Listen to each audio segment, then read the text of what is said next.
What's up, grognards? It's me, Jared Logan, your referee for tonight's episode of our premiere episode of THAC0 Tuesdays, a campaign using the old school essentials rules. That's original 1980s rules, Dungeons and Dragons. I'm so happy that you guys can be here to watch our characters suffer and die at the hands of maybe the most unforgiving rules set that has ever certainly appeared on the stream of blood.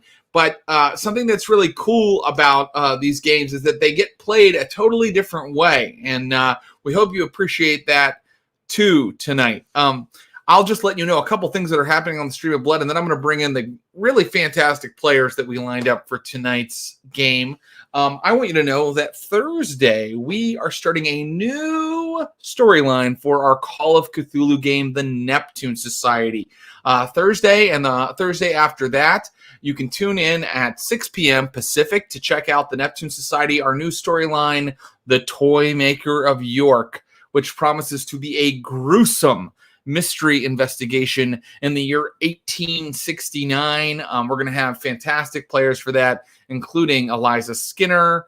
We're going to have Rhett Miller is going to be back. We're going to have Will Weldon, and we're going to have Will Baser from the Ain't Slayed Nobody Call of Cthulhu podcast. So tune in for that. That's this Thursday at 7 p.m.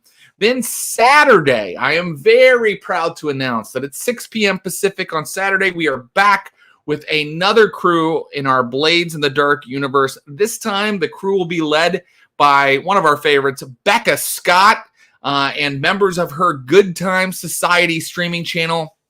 They'll be joining us. I think it's an all-lady crew in the city of Duskfall, and I am really excited to game master for them. I always love game mastering Becca because she is unpredictable and volatile in a good way. So check that out at 6 p.m. Saturday, 6 p.m. Pacific. And then Sunday, we will be back with Vampires of Pittsburgh Lockdown at our new time, 10 a.m. Remember, Abu Salim had to fly all the way to South Africa to be part of Raised by Wolves Season 2. And so we're very happy to log on with him at 10 a.m. on Sunday for a new episode of our Vampires of Pittsburgh Lockdown. Okay, that's enough. That's enough opening remarks, enough plugging the other shows. Let's bring in our intrepid adventurers, our explorers for this evening.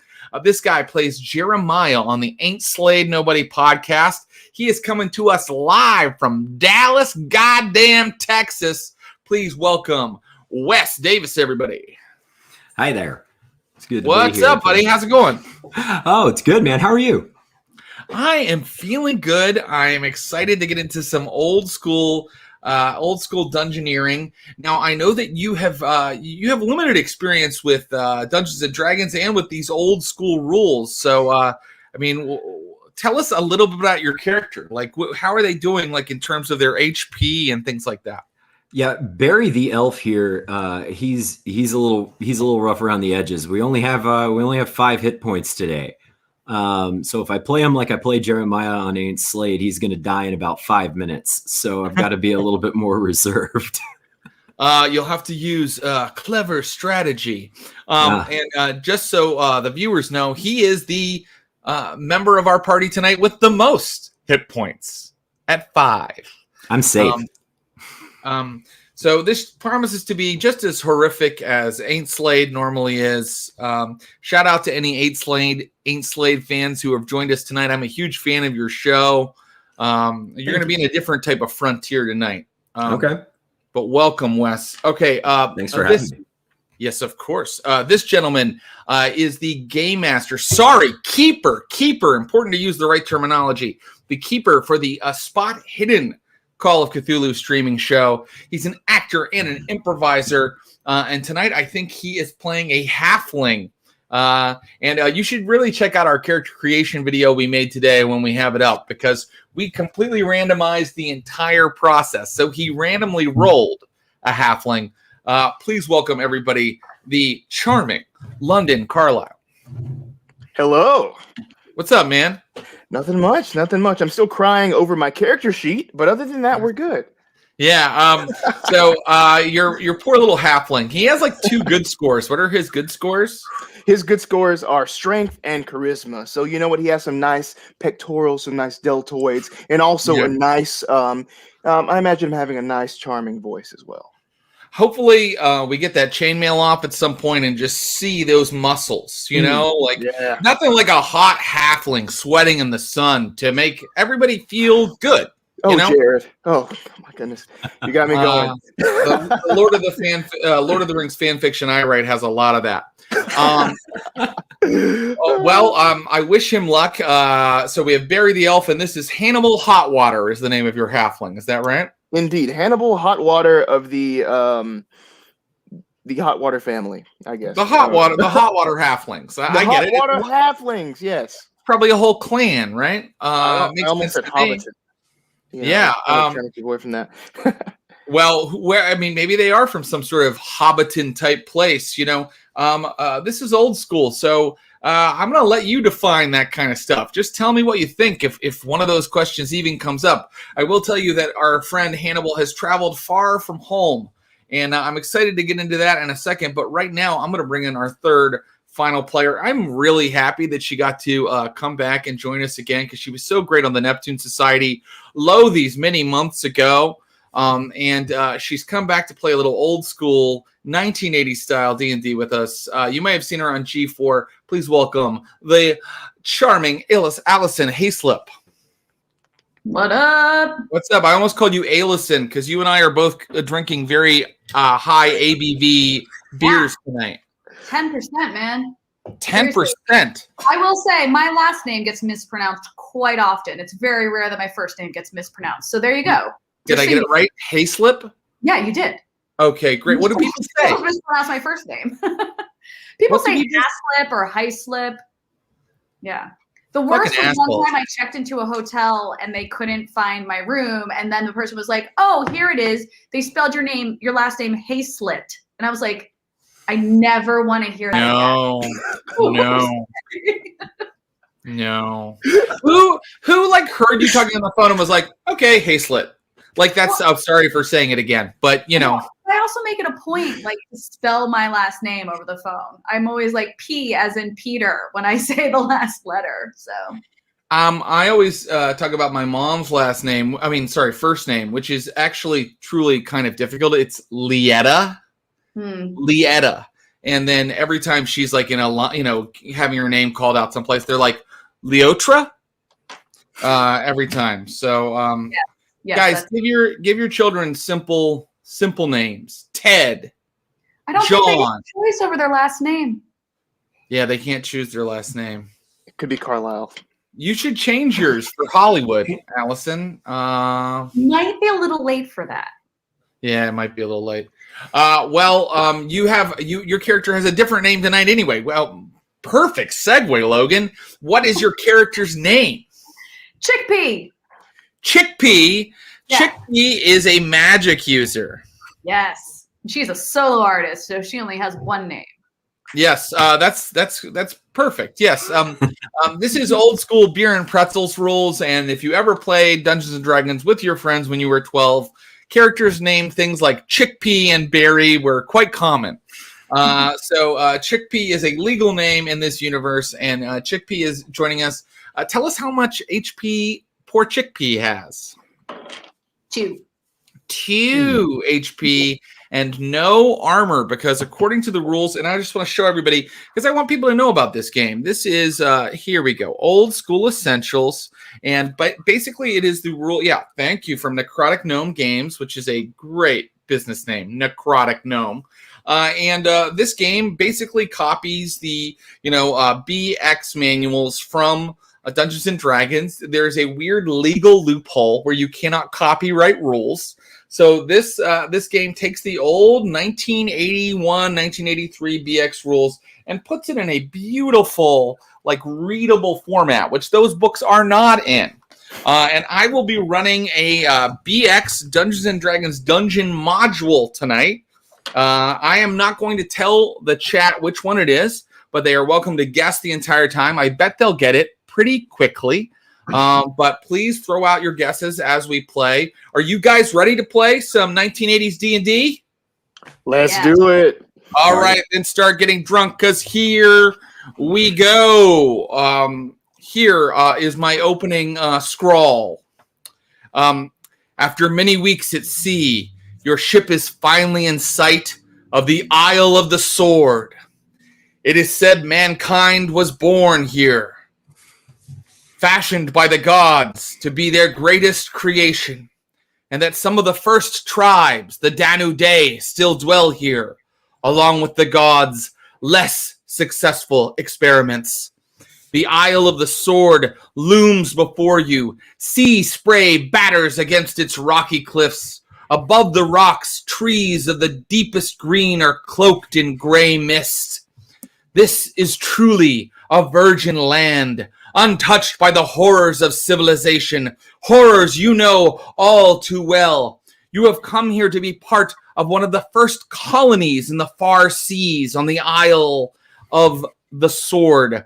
You will test your mettle as one of the worthies that inhabit the fort on the far seas. And that is the name of our campaign right now, the fort on the far seas. And so I would like someone to roll a D10 for me to see how the sea voyage went. Can someone roll a D10? Yep. No, maybe. Yes. Yes, I can. Okay, go for it, Alison. I had to find it. I'm using new dice. I'm not used to how they look yet. I have rolled a 4. You have rolled a 4, and therefore you had an uneventful voyage. 1 to 7 were uneventful voyage. It's probably a good thing, because like number 10 was attacked by a sea dragon, and that would have had an effect on the game. But instead, yes, we are doing this with lots of random tables, lots of randomizing elements. But luckily, you did have an uneventful voyage. So at this point, your ship has docked with the small wharf that has been built onto the side of these like kind of towering cliffs. There's a beach, and then they have carved steps up the cliffs up to the tableland, the lush greenery above. And if you travel up the path, the road that they have dug through the foliage, you will eventually arrive at the fort on the far seas. So people are disembarking the boat. They are grabbing their gear and getting ready to join the members of the fort on the far seas, where you're all going to kind of make your home, at least for a little while. And this is a good time to tell me, what kind of gear are you grabbing? What kind of because gear is so important in old school D&D. So, London, what does Hannibal have in his inventory? Hannibal has several things. He has, first of all, plate mail, which will come in handy. It probably weighs more than he does, but he throws it on. Has a crossbow bolts, a warhammer, backpack, some rations for about a week, a lantern oil, and some rope. Very good. Wes, what's Barry the elf carrying? Yes, sir, Mr. Davis. Barry's working with some chainmail. Yes, can you hear me? Yes, sir. Yeah, all right, right on. Barry's got some chainmail. He's got a sword. We've got a shield. We've got a longbow and a quiver with 20 arrows in it. All right, so Barry is fully marshaled out. He only has weapons. He doesn't have other stuff. But the things he has, he's pretty good with. He's not bad with. And Barry's Alison, into every room first. Yeah, we're gonna send Barry in first, and then we'll follow behind timidly. Alison, what is Chickpea rolling in with? Chickpea's got a whopping 6 daggers. She's got a spell book, which is real good because her own is being able to read magic. So I hope she can read a lot of that spell book. Yeah. She's got a crowbar for all of the cars we're gonna hotwire. I've got some torches. I've got a tinderbox. Got some rations. Got a grappling hook, and I too have some. Wait, I can't do it. Rope. There we go. Yeah. Perfect. Okay. So you guys have grabbed all of your gear, and I will just say, as you start to exit the boat, you notice laying on the beach a really long, thin stick, kind of like a branch. Maybe it's a broken off tree branch or a part of someone's like a keel for another boat. But there appears to be a 10-foot pole just lying in the sand on the beach. Would anybody like to scoop up that 10-foot pole and use it? Yes. Great. Thank you, Alison, for yes-anding me.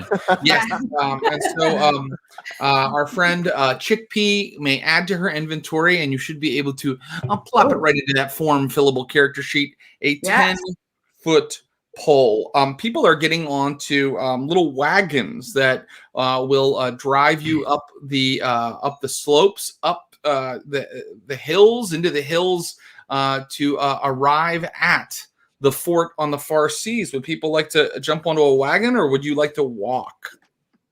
Oh, Chickpea's taking a wagon. Yeah, I'll take a wagon. Yeah, I'll take a wagon. Yeah. Mhm. Okay. All right. You move up a narrow, rocky track. A sheer wall of natural stone is on your left, the path falling away to a steep cliff on the right. There is a small widening ahead where the main gate of the fort is. Blue-clad men-at-arms who guard the entrance shout at you to give your names and state your business. All along the wall, you see curious faces peering down at you, eager to welcome new champions of law, but ready with crossbow and polearm to give another sort of welcome to enemies, says the text in this very old thing that I ordered off of eBay. So you are told to exit the wagon. There are a few other people with you. They look like maybe merchants or travelers of all various sorts. These blue-clad men-at-arms are asking you, each person as they approach, their name. So as you approach these, you're crossing a little drawbridge, and there is kind of water beneath it, kind of a stream or a gully beneath it. And then at the big doors, there are blue-clad men-at-arms with polearms, and they stop Hannibal and they say, "Name and business in the fort?" I am Hannibal Hotwater of the Hotwater Halflings, and I'm here on official business. Oh, are you on official business? Are you an official representative of somebody? Yes, I am official representative of the Hotwater Halflings. Okay. Because I have this little table here that can decide exactly, what someone's business is or what their backstory is if you want to use it. But the Hotwater Halflings is fine too. It's up to you. Let's do the table. I like the random chance. Okay, well, you are. It's so funny that you said official representative because number 3 on my table is official representative, but then you will roll a D3 to see of who. So let's roll a D3, and that says that you are an official representative of the church. I am a pious man, and I am here to spread the good word. Is what he says. Very good. You'll find the priest in the temple. It is up against the inner bailey on the north side of the fort. Thank you, child. As he goes in. I love it. Hannibal calls people child. Who knew? Hannibal Holywater, exactly. And now our friend Barry walks up, and Barry, they ask you name. It's a Barry. And shall I roll on the table for you, or do you know why he's here? I'd love it if you would roll. That'd be great. Here we go. Barry's here because he's. Oh, I'm already fuzzy. Barry's here because he's curious about legends that he's heard of these islands in the far seas. Okay, I've. He's frozen, and I'd like to inspect a little more. Okay. Damn. No, you're better fine. now. You're perfect, my friend. So you said something about you'd like to inspect something. What do you want to inspect? I'm here because I've heard of the stories, and I'd like to inspect more and learn for myself. Very good. Let's see. What's your charisma, Barry? Oh, it's crap. It's 6. Oh, then this guard isn't going to tell you anything. You mentioned the legends to him, but he's like, why is he even finding out what people do? He doesn't care. He's like, move along, elf. Thank you. And then finally Chickpea arrives. Is Chickpea what is Chickpea's chosen gender? She, her. She, her. Okay. And Chickpea, the guard says, name and business. Chickpea. Chickpea. Then she shuts up. And your business? Tell me my business. Oh, Chickpea is also curious about legends that she's heard. Yes, that sounds very much like Chickpea. And what's Chickpea's charisma? 5. Chickpea gets even less attention than our friend Barry, and the guards usher her on. Get through. Come on. Come now. And so you find yourselves in this sort of the entrance yard of this fort. And it's sort of a narrow sort of yard. And you can see that there looks like all sorts of guards, including one who looks to be of a little bit higher rank than the others, kind of just keeping an eye on everybody who comes in. And the guard that took your name and your business has written it down in a large book. There's actually a scribe with the corporal, the man of higher rank, writing everybody's business in a little book. And now ahead of you, you have to turn to the left, and there are 2 buildings directly in front of you. There is a large common stable. You guys you're not rich enough to own your own horses, so no matter that. But you see that some of the travelers have perhaps brought horses with them far, far over the seas, many weeks of travel, and they are stabling them with the people here. And then there is also a sort of a warehouse in front of you. You can kind of ignore those 2 things because I don't think that you have much business at them. And you may go and explore this fort and find out things about the local legends, or how you might help the church here, or anything else. You could just fuck around. I don't give a shit what you do. It's old school. You can, by God, have fun, whatever you need to do. What would you like to do next?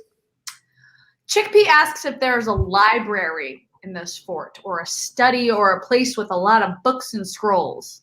Does she ask one of the soldiers, one of the guards moving by, or one of the people, the other guests? One of the guards. Library?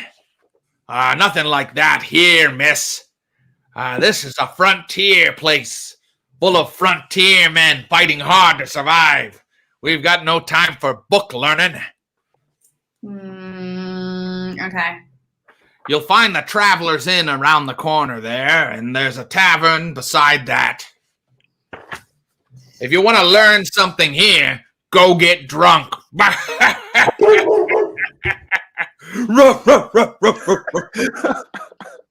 This guy laughs like a barking dog. Okay. So that's Chickpea's interaction. Anybody else want to talk to anybody, or do you want to move on into the fort? Yeah, I'm moving in, and I want to head to the church if I can. Very good. So, my friend Hannibal, and we'll keep the party together right now. So if nobody objects, we're going to move with Hannibal to the church. You go past an area where there are like private apartments up against the wall of the fort. And these walls are quite high. They're like 25 feet high. And you can see that there are little towers on them with guards armed with like longbows. But you can kind of turn a hard right at this location. Let's see. You turn a hard right around a smithy and armorer who is kink, kink, kink, kink, like smelting out some armor for somebody. What's that? Not for me. Nope. Nope. You can't touch it. You're not. It also says, according to the rules, the only weapons you're allowed to use are daggers. So hopefully, at some point, you'll find some sort of spell that hurts people. But right now, magic. Read magic. Okay, so you move past some other buildings, my friend Hannibal and the rest of the party, and you move along the back of that stable, the back of that, so you kind of come around and behind it, the back of that warehouse, and eventually you find yourself at a big chapel that, and the chapel is right up against another wall inside the fort. So inside the fort, there's another big wall with another huge gatehouse. And beyond that, there's kind of a castle. And you understand that probably whoever's running this place, the governor of this colony, probably lives behind this high wall. The Castellan is actually what he's called. The Castellan lives behind this high wall, safe and sound from, colonists like yourselves, to many of whom come from the lower classes. And just aren't rich enough to kind of consort with people like him. But the chapel, it's a simple little building. It is not ostentatious at all. Let me tell you about it, if I may.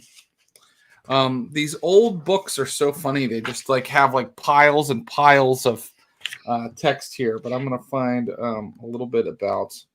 So their attention spans were a lot longer back then. Do you think that that's what it was? I can't believe that kids just did this. Okay, it's a peaked roof with 2 stories. I went all that time. I spent all that time looking, and that's all it really tells me until you walk in. Would you like to check it out, Mr. Hotwater? Is this the castle?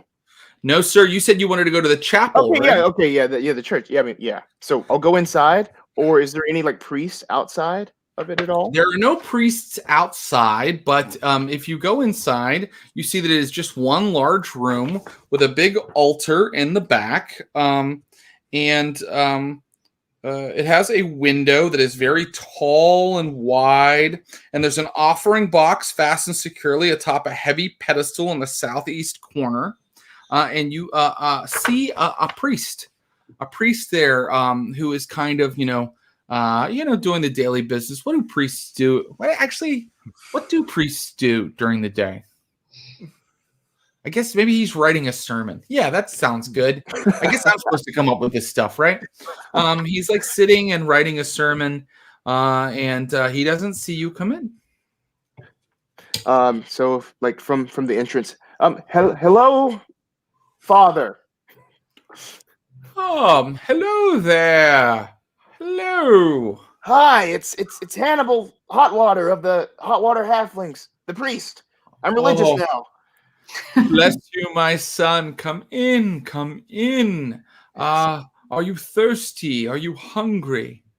Come, partake of our bounty here. Hey, and I turn to Barry and Chickpea. Do y'all want any communion wine or anything? Yes. I do, very much. There you go. Communion wine? Really? That's what you want him to give you? Okay.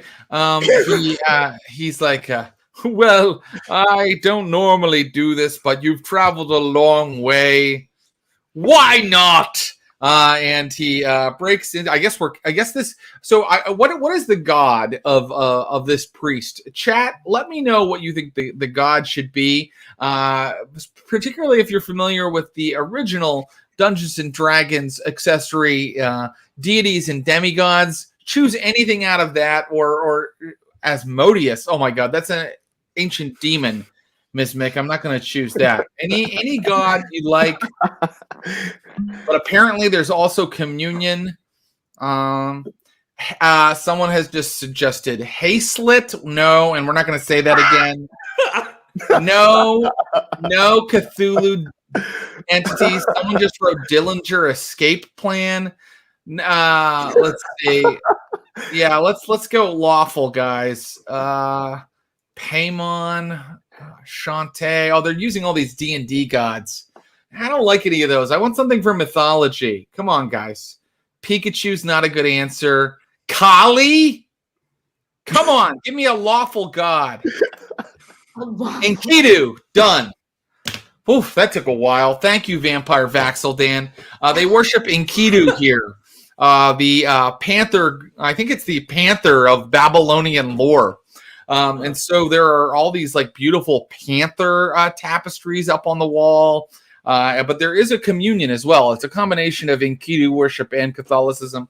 And so the priest who introduces, the curate is what his name is, who introduces himself as Father, let's see, he's a Babylonian, right? As Father Suleiman. Father Suleiman breaks out the communion wine and starts handing it to you guys. Thank you, Father Suleiman. Yeah, we're here because we're, I'm seeking, to give back to the church and help in any way that we can. And I guess my friends here have heard legends about this place. We have, and we're with many. Yes, it is said that the gods created man, created elfin kind, and even your small kind here on these islands out in the far seas. And eventually we traveled, we sailed across the oceans and built great civilizations on the mainland, on the large continents to the west. But you have come back to the cradle of civilization, the isles of the far seas, the Isle of the Sword. Yes. Well, you are welcome here, and we definitely need a strong sword arm and people that know the mysteries of magic to help us, because we are surrounded on all sides by the forces of chaos. Ooh. I like chaos. You don't like this kind of chaos, miss?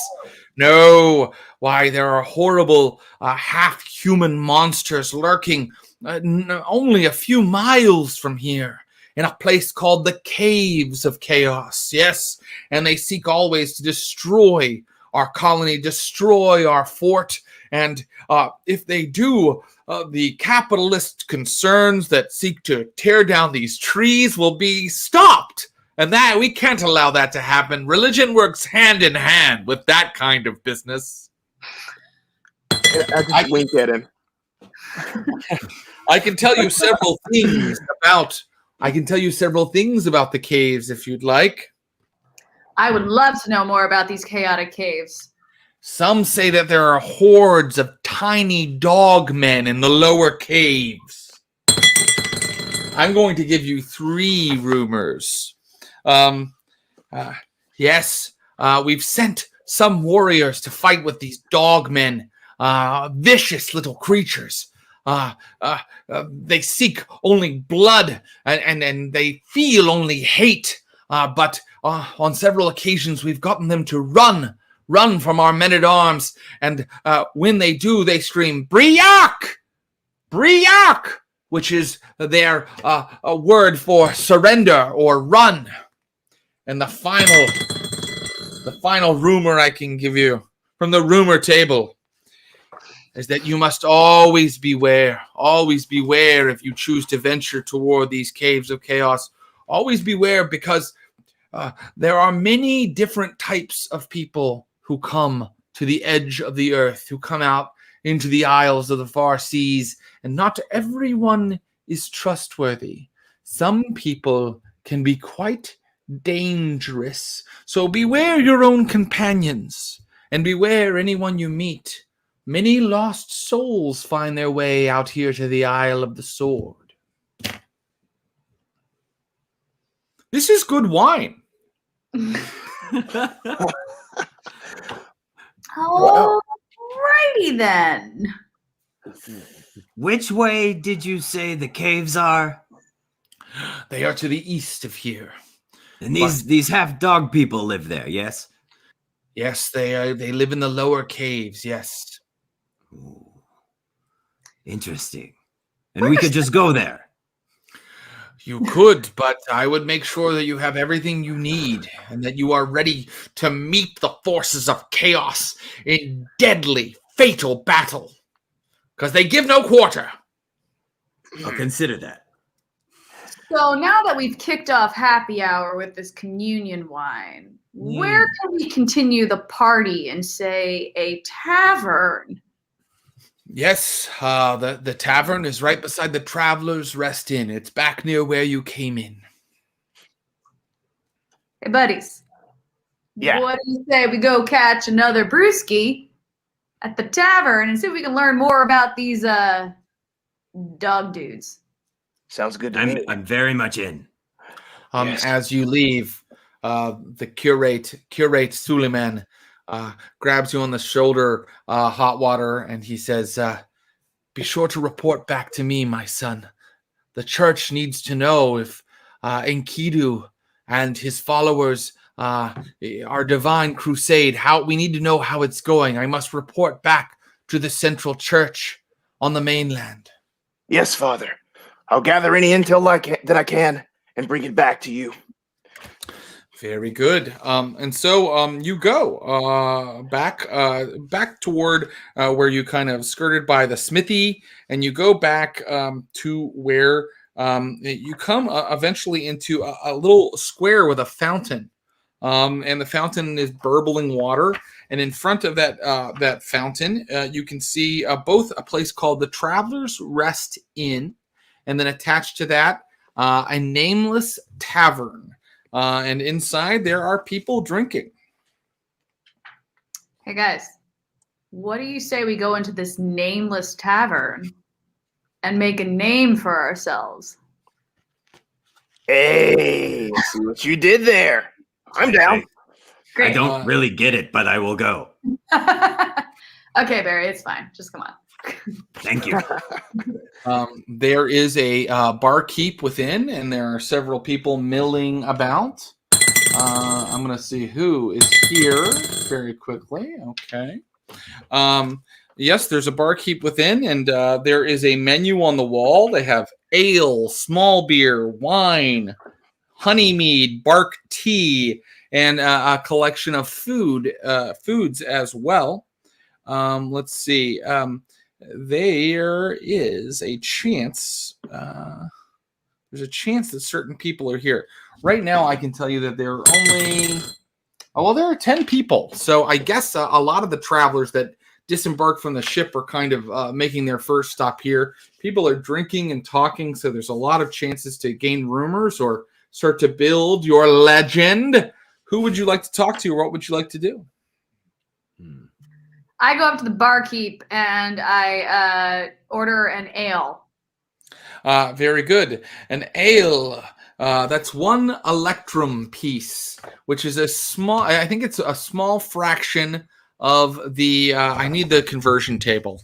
Yeah. But basically, it's a small fraction of one of your gold pieces. So I'll get the conversion table here, but you should just know that. Oh, here it is. It's right here in the back. An electrum piece. There are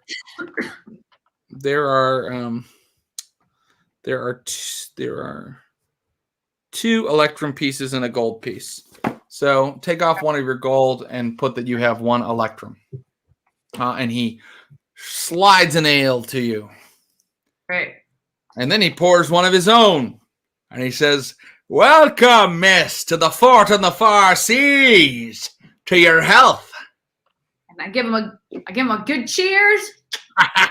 Thanks, buddy. People worry I'll get drunk during my shift, but I can drink anyone under the table. Is that a dare? I really shouldn't. I have a lot of customers, but yes, it is. Great. I'll match you beer for beer. Would you like another ale? Well, first she picks up the one she has and just downs it all in 2 seconds. And she slams the empty glass on the table and she goes, "Fill it up." All right. You spend your other electrum piece. He fills up that beer. He finishes his and pours another one and drinks it. And he's laughing and shouting. And how can we decide if our friend Chickpea starts to get drunk? Well, I guess a good way to do it would be with some sort of constitution. So let's say that Chickpea, I want you to go ahead and I'm going to tell you how many gold disappear from how much gold you have left.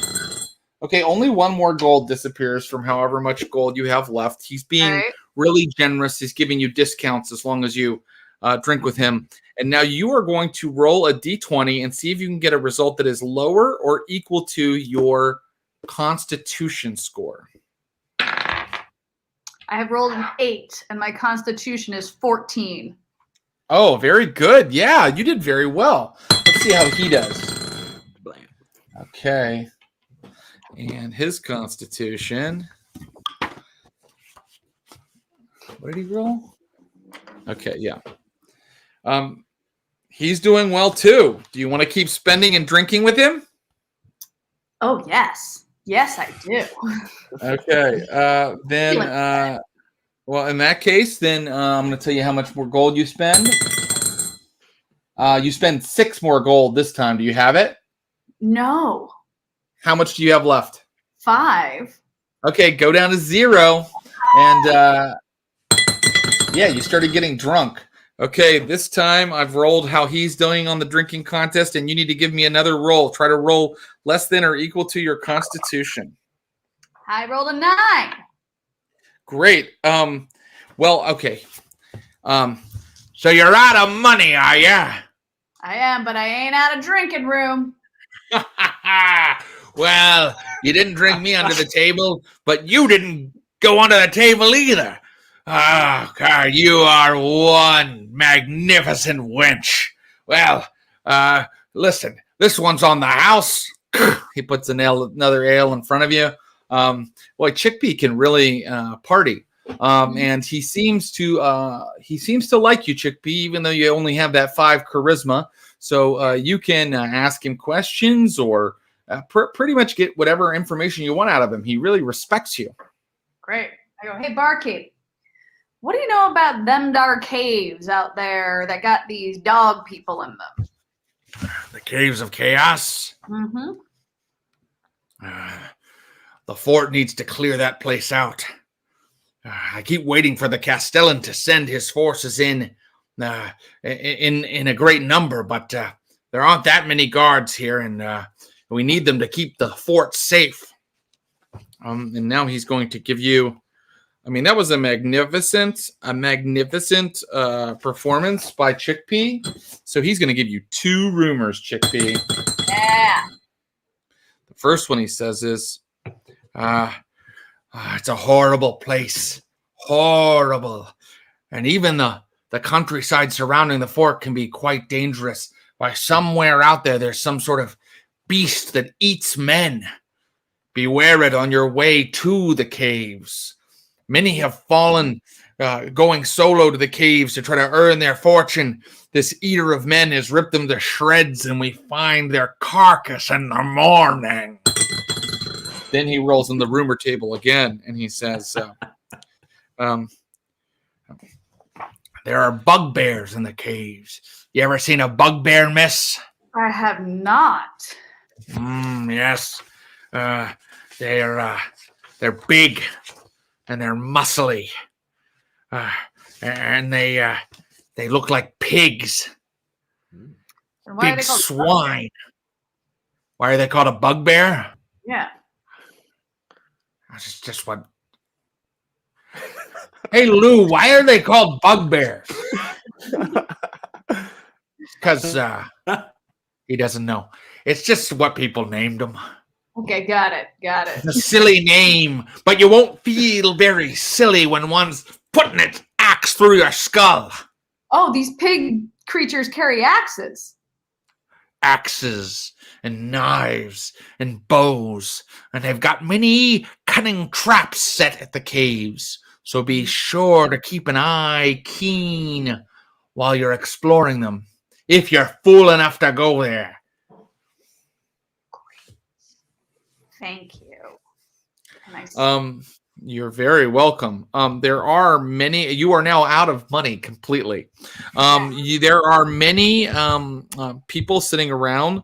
Of the 10 people that I described, 4 of them look to be men of a martial caste. They look like men that are wearing armor, that have weaponry on them. The others look like merchants, or perhaps even people who live here in the keep, scribes and clerks and things like that. Mm-hmm. Quick question from the party. Could we hear all of that? Were we up at the bar listening in on that conversation or no? Yes, you could hear all of it. You were sitting right there. Okay. And you're impressed with Chickpea's incredible drinking ability, but not her financial management ability. No.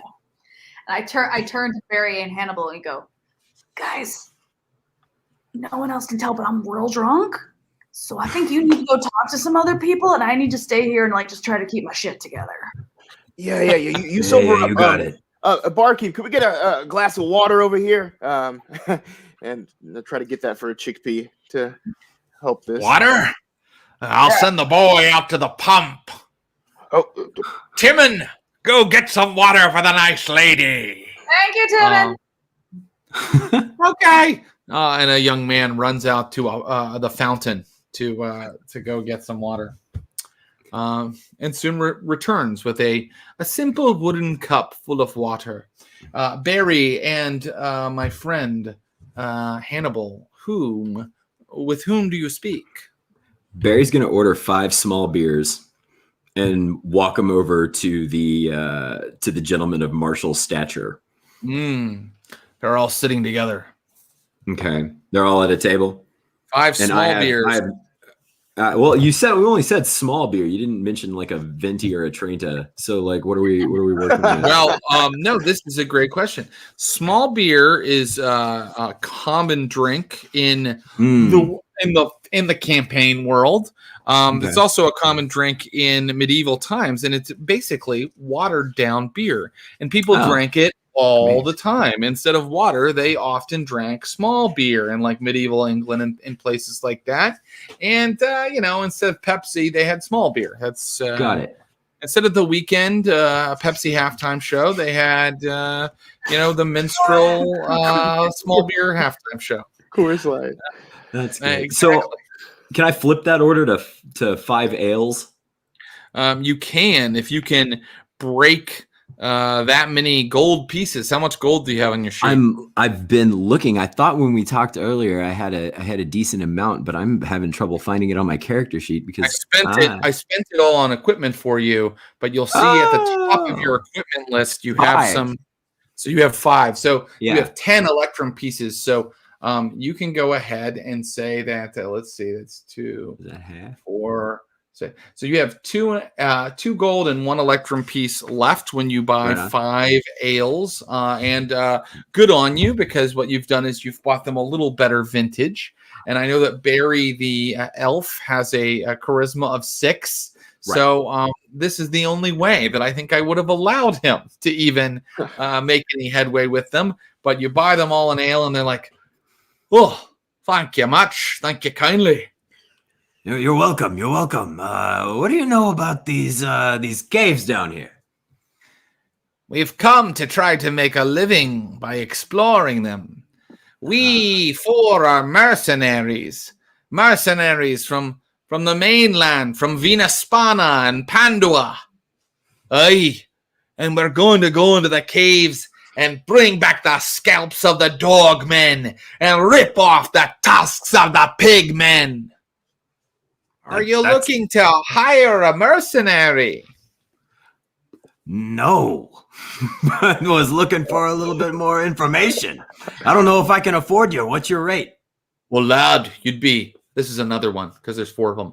Lad, you'd be smart to hire a mercenary if you're thinking of going into the caves. This one reminds me a little bit of Ringo Starr.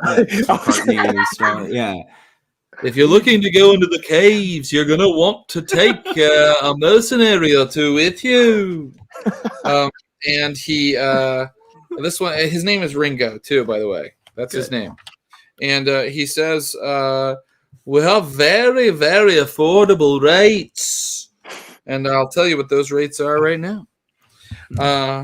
One of them is an archer, and he costs 5 gold pieces per month. One of them is a heavy footman. He costs, let's see, my man, the heavy footman. He costs 3 gold pieces per month. We have a crossbowman and our crossbowman costs 4 gold pieces per month. And then we have a light footman. Hey, there's one of each type. What are the chances of that happening? Wacky. Yeah, and he, my light footman friend, he costs 2 gold pieces per month. Those are very reasonable rates. We like to have half up front, of course. Only half. And I have some coin to spare if you need it, Barry. Do you think we want it? I drank it all. Yeah, we saw that. Okay, I'm just making sure you knew. Why are you whispering? Do you think we need to bring these people? Because Hannibal started it. Well, that's the thing. We're kind of low on. We feel a little squishier today than usual, so we might need some help. I'm very squishy and very broke and a little bit drunk. And I'm suddenly religious. Well, I guess we better hire one of them. You want to hire the whole team or just one of them? Which one? The whole team's going to be expensive. Well, how much is the whole team? The whole team's going to be quite expensive.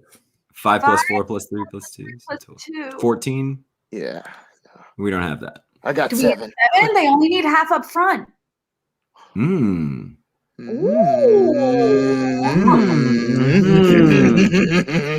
You should drink more. I have 7 right here, and I show them the 7. Oh, very good. You want the whole team? Yes. Yes, Yeah. please. Okay, We wait. are I have to squishy. make the one that hasn't talked yet talk. And he's like, "Okay, sounds good." Yeah, he talks like that. They grab your gold and they're like, and then one of them's like, "You've got the other half, don't you?" Yes, we do. Yes, we have it. We do. We have it back at the place. Yes. Now these retainers are going to belong specifically to someone in this group, or you could divide them among you. But I think they're going to have to all kind of follow my friend Hannibal Hotwater, because in this game your charisma determines how many followers you can have at any given time. And so your charisma is a 15. Is that right? 15. Yes. You're so charming. Very charming. Very charming. And so with a 15 charisma, you can have a max number of 5 retainers. So you only have 4. That's good. And they have a loyalty rating of 8, which means when the shit hits the fan, I'm going to roll 2d6. And if I roll 8 or under, they stick with you and keep fighting.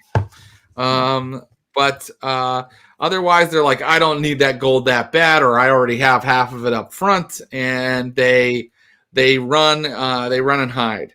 But right now, you have the light footman, the heavy footman, the crossbowman, and the archer, and they are ready to help you. Yes. Come on, boys. Are you guys heading out into the wilds?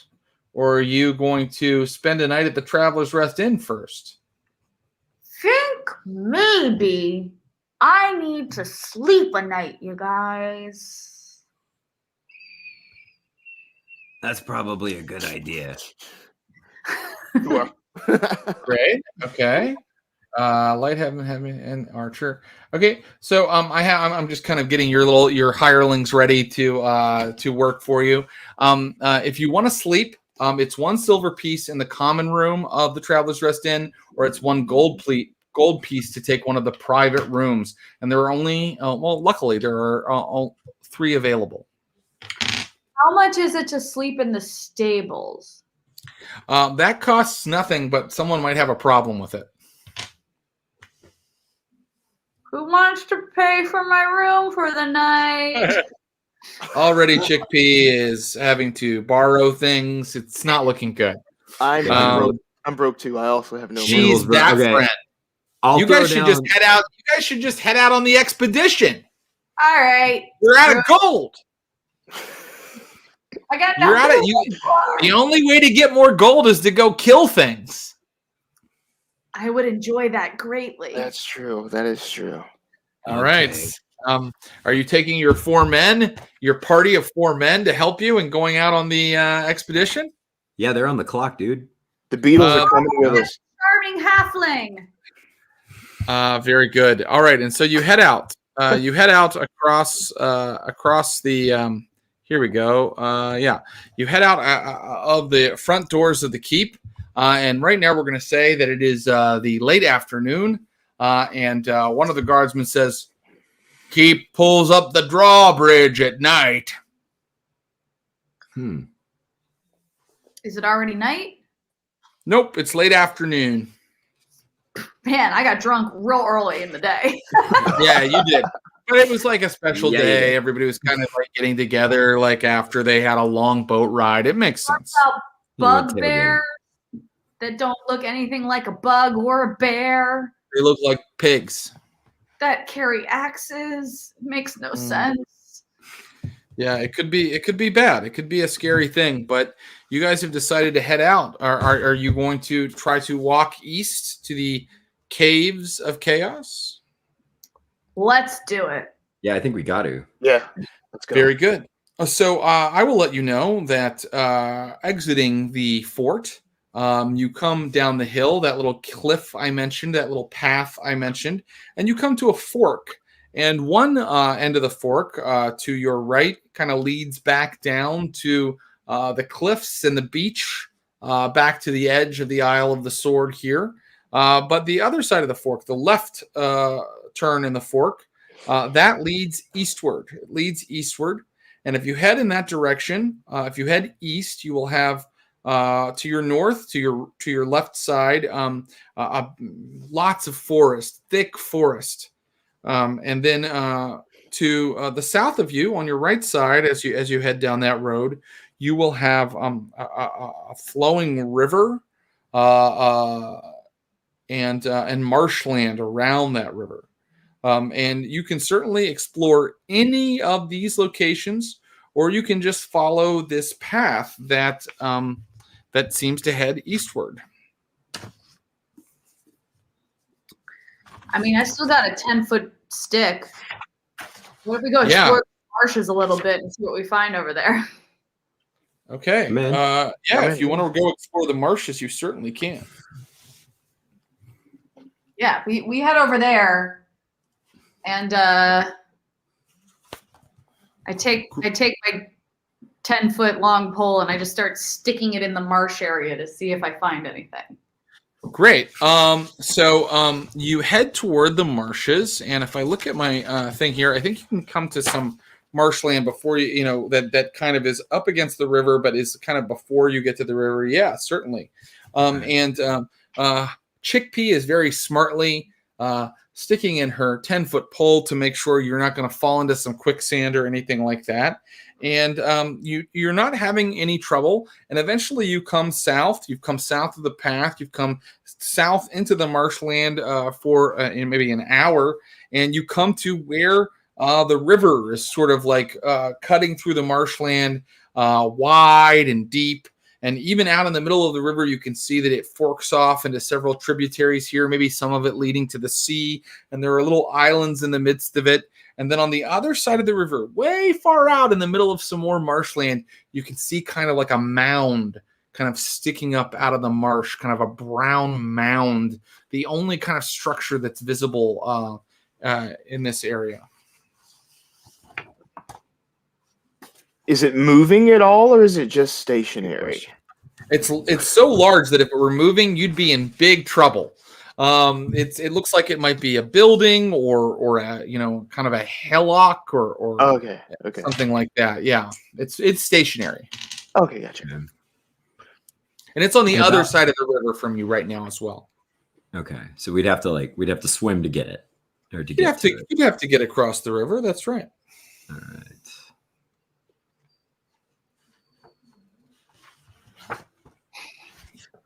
Time passes.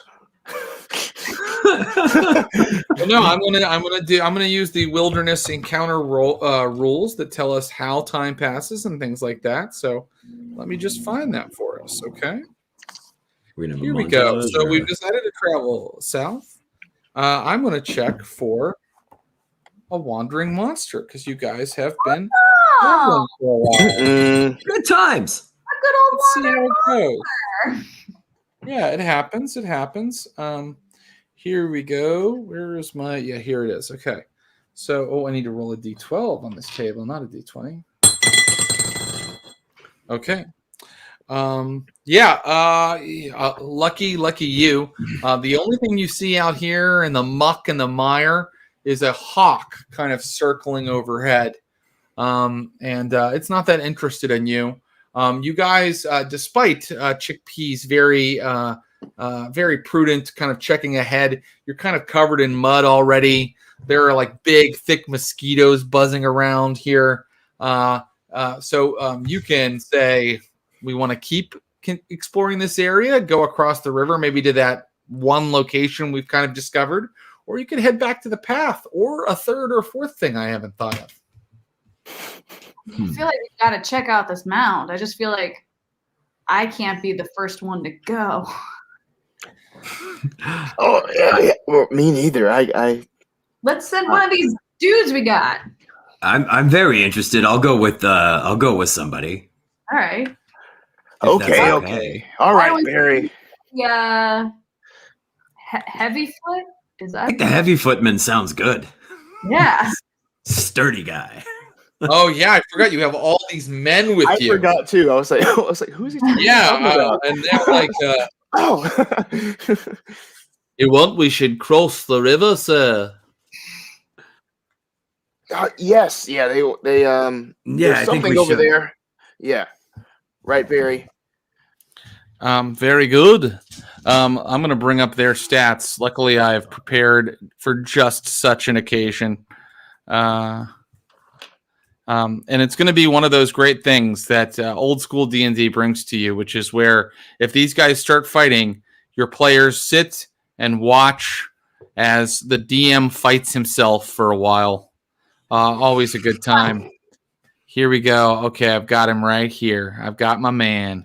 Okay, so or my men, rather. We'll cross the river. Are you coming too? Barry is.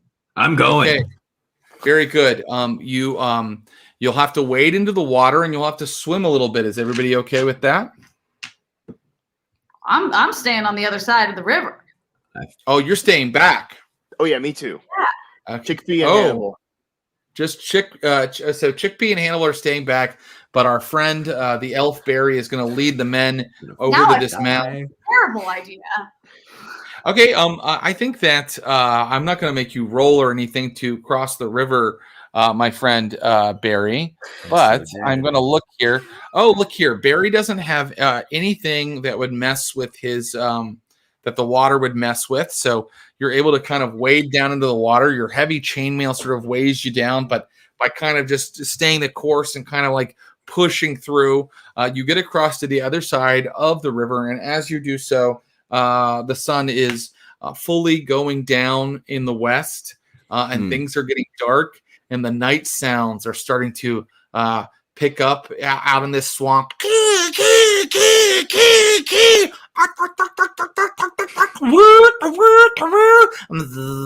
All the night sounds are coming out, and you can see now the mound has become sort of a shadow ahead, and one of the archer turns back to you and is like, "Moving ahead, sir." Yeah, we got to keep going. We're not going to stop. So they keep tromping along, and as a human, my friend Chickpea, you can no longer see them pretty soon. They've moved into the tall grass. Hannibal, you also don't have improvision, so they sort of disappear from sight. And so I'm going to do two things right now. As time passes, I'm going to roll. Okay.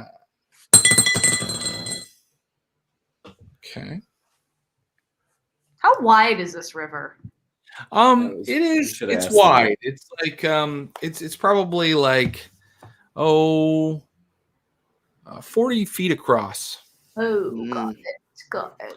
But it's not too raging or too deep for people to kind of cross here. Like I said, there's like little islands sticking up out of the river here. So you guys can even climb up onto those to kind of give yourself a breather before you move on. And eventually you and your hirelings arrive on the other side of the river, and that mound looms up before you, Barry. What would you like to do? Okay, so as I look around the mountain, how dark are we right now? Is it night, bridge up night? It is night, but let me see how much of the moon is out. All right. It is not quite the dark of the moon, but there's only a sliver of moon, so there's not a lot of light. But as an elf, you have 60 feet of infravision. So the mound is a bit farther than 60 feet, but there's just enough moonlight to still make out the mound. And within 60 feet of you, you can see very clearly. Okay. All of your hirelings are human, so they have 0 infravision. And one of them turns back to you and says, well, sir, should we light some torches? Ooh, all right. Okay. Do I want them to light torches, or do I not want them to light torches? Is there a downside to lighting torches in terms of awareness of things that may or may not be on this mound that want to kill me? I mean, there you go. At this point, you're the only one who could see anything. So Yeah. maybe if you look around. Yeah, if I can. If we should light torches. Yeah, what if so as I look up the mound with my 60 feet of infravision, is there anything of note that I'm seeing? Is it just... Right now you're more than 60 feet from the mound, so it's just kind of a dark looming shape. Would you like to get closer? Absolutely. Would you like to get within 60 feet? I would love to get within 60 feet of this mound. Okay, great. That's the weirdest sentence I've said today.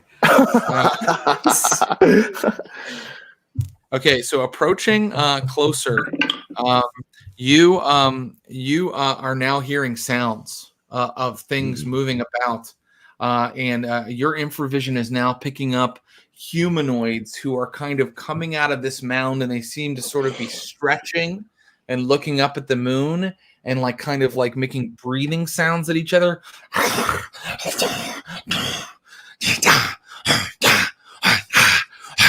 And your infravision doesn't quite. Your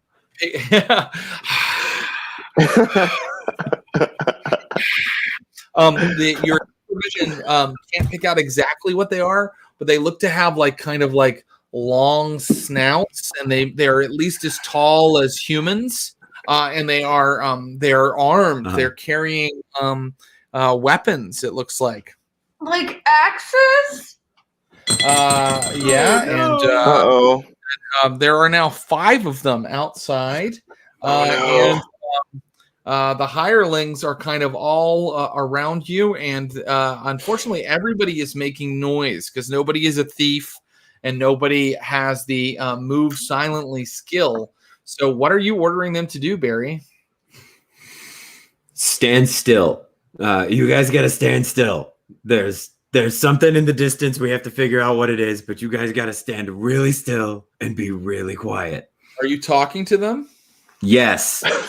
Okay, so you're only 60 feet from the monsters, and you are talking, and so that is enough. That is enough for me to say that these creatures suddenly all turn to you, and the little bit of moonlight picks up their like sort of amber eyes, and then instead of just like they're like, and you can see their throats sort of bubble up when they do that, and then 5 creatures start charging at you over the marshland. You are about, we decided, normally I would roll to see how close they are if we didn't know, but you said you were about exactly 60 feet and staring at them. So they're about 60 feet away from you. There are 5 of them. Let's roll our initiative. And in this game, you're going to roll a d6, and I'm going to roll a d6.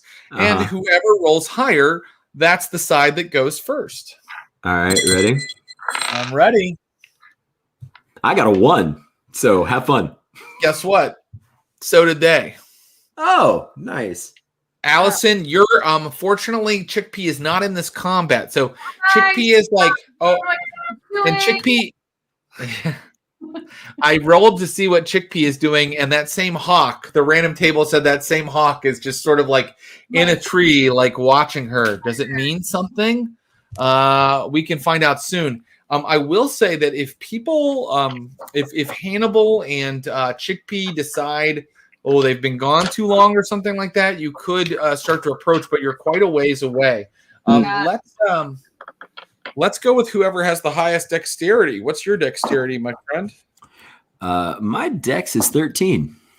Okay. Oh, actually, I forgot. It's old school, so these things don't even have ability scores. Let's just roll our d6 again. Ready? Roll You your got d6. it. I got a 2, so I did one better. This time they got a 5. And these things, look at that. They have a move of 60 feet. So let me make sure I resolve everything in the right order because there's a little bit of a resolution order. So, the heavy footman is still with him, though, right? The heavy footman, the light footman, the crossbowman, and the archer. Yeah. They're all with him. And the first thing that happens is we make a morale check.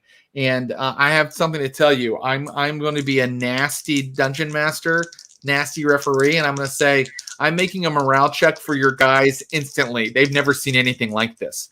Back on the mainland where they come from, there aren't these strange like lizard creatures. And so here we go. I'm going to roll 2d6 to see if I roll 8 or under. I rolled an 8 exactly. They are like, they start shouting. They're like, "Oh my God, sir!" But they all like pull their weapons and get ready to face these guys. The creatures get to act first, and so now I'm going to resolve their movement. The creatures can move 60 feet in a round, and so they do that. They move 60 feet to you. Now it's time for me to resolve any missile fire. These creatures aren't using missile fire, so I don't need to do that. Then I resolve spells. There are no spells, and then I resolve melee combat, and here they go. I'm bringing up my THAC0 sheet. I need to look at the THAC0 chart to do this. These guys have a THAC0 of 17, and they're going to try to hit your AC and the AC of your friends. So the one attacking you attacks first, Barry. He rolls a 7 and to hit your AC. What is your AC, Barry? My AC is 3. 3. So a 7 is not going to do it, Barry. He misses you. By the way, he is swinging he's swinging like a hand axe. These guys have like hand axes and spears. Okay, got it. But here's the horrible truth, Barry. There are 5 of them, and there are 4. There are 5 of you. Oh, so one of them's going to take each of you. So here, this one swings at your light footman. And he fails with a terrible roll of 2. And then another one comes up and goes, and drool and saliva spits out onto your heavy footman. And he rolls 14. And your heavy footman has a DC, an AC. Where are you, my heavy footman? Where are you? Here we go. Here he is. He has an AC of 4, your heavy footman. And so this attack of a 14 hits.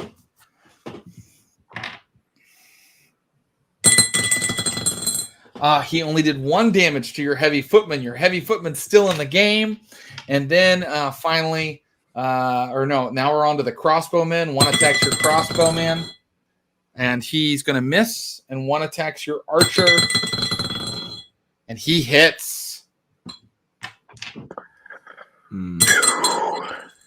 And he does 6 damage, killing your archer. Was it worth it? And guess who the archer? Guess who the archer was? No, was it Ringo? I don't want it to end this way. Strawberry fields forever, and he dies. No, speared through by one of these reptilian creatures, and now it's your side's turn, and they can go in any order you'd like. Barry the elf. Are you going to attack? Or are you going to? You want to act first, or do you want these guys? I feel like I've got to. I brought him into this. I feel like I've got to swing back first. I have a sword. We're in close quarter combat, right? Oh yeah. Okay. So Yeah, on your turn, the first thing I want to do is make another morale check, because you always make morale checks anytime someone dies, and someone just died. So these guys rolled a 4. They're still in it to win it. And so now we're going to resolve movement. Would you like to move somewhere, Barry? Oh, or would that you would like probably to stay fighting this guy? Ah, shit. What do you guys think? Can we do a little in party talk here?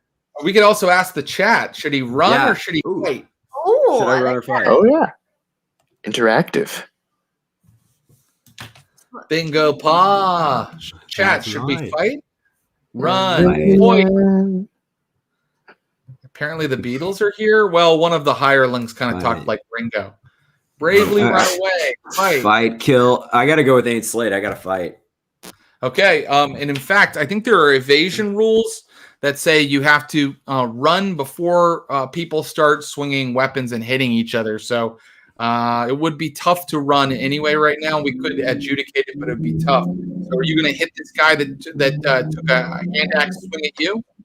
Yeah, absolutely. I want to take a swing at his throat. Okay, his AC is 5, and your character sheet will tell you what roll. Oh, I shouldn't have told you that. Anyway, roll your D20, and I'll tell you whether you hit. You got it. I rolled a 6. A 6. Oh, look at that beautiful chart. You have a 19 THAC0. So your roll of 6 is not high enough to hit his AC, and so you swing and you miss. Then we are actually, I should have done missile fire combat before you started doing your thing, but that's okay. I'm going to do it now. Our crossbowman fires at and he fails. Our archer is dead. Okay, and now the light footman and the heavy footman are going to try to do something here. So here comes the light footman.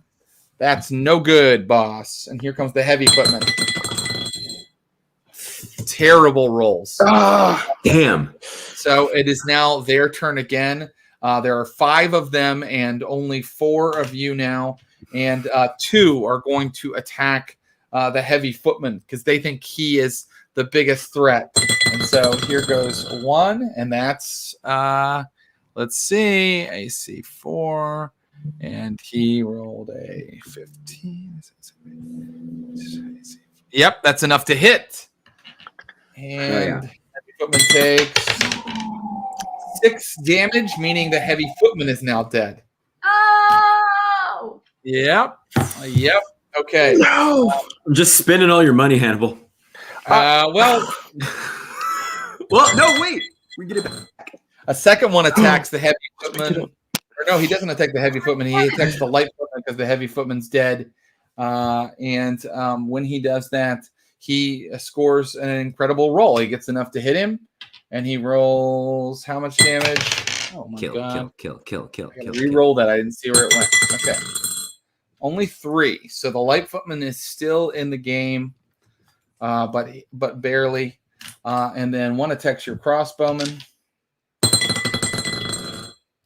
Unsuccessfully, and then 1 attacks Barry unsuccessfully, and then there's 1 left. There's 5. Another 1 attacks Barry. You just want me to die. What's your AC, my friend? 3. 3. That is not going to do it. For an AC 3, he would need, and he got. Yep, he doesn't do it. So you're still in it. You're still in it, but there's 5 of them. Not one of them has gone down yet.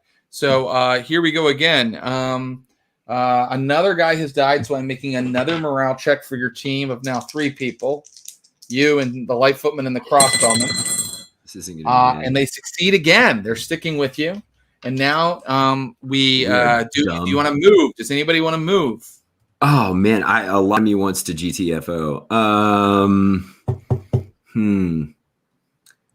Yeah, I do want to move.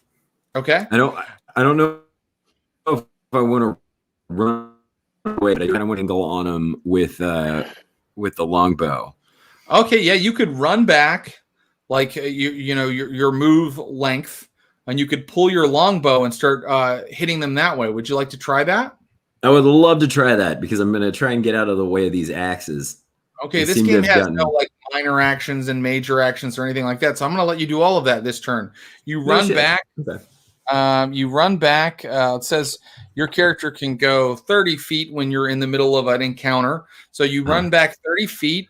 You pull your longbow out, and then it is time to resolve missile fire combat. And actually, your crossbowman follows you, and he's with you, but the light footman stays up front, kind of trying to block these guys. So he's going to take the brunt of the attacks. So you and your crossbowman go back, and you're both going to fire your weapons. Go for it.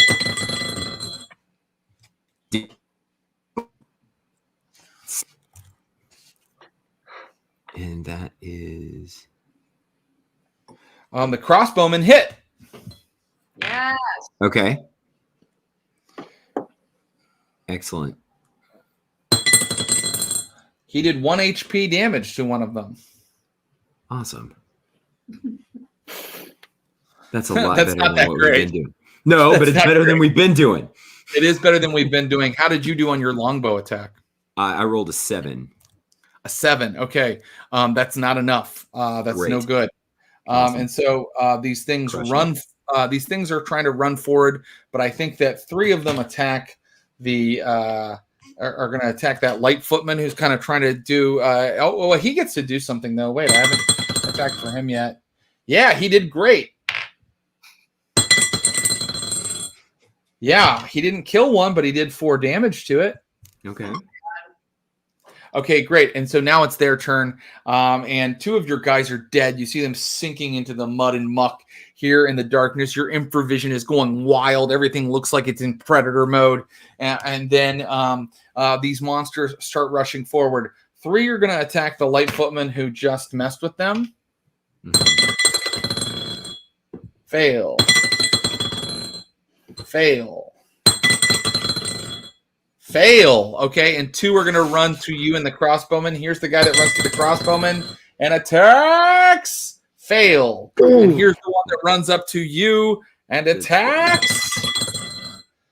Fail. So they're just within your reach. Meanwhile, I'm going to roll another random encounter for our friends who are sitting back on the other side of the river doing nothing, wondering how things are going. Can't we have heard die and decided to run forward and check things out?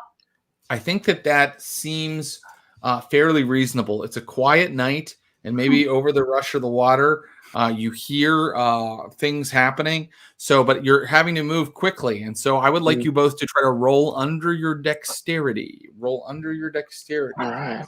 I feel like Hannibal has been just like Michael Jackson in Thriller popcorn eating all this time. I can't. No. Success. I rolled a 5. My dex rolled over.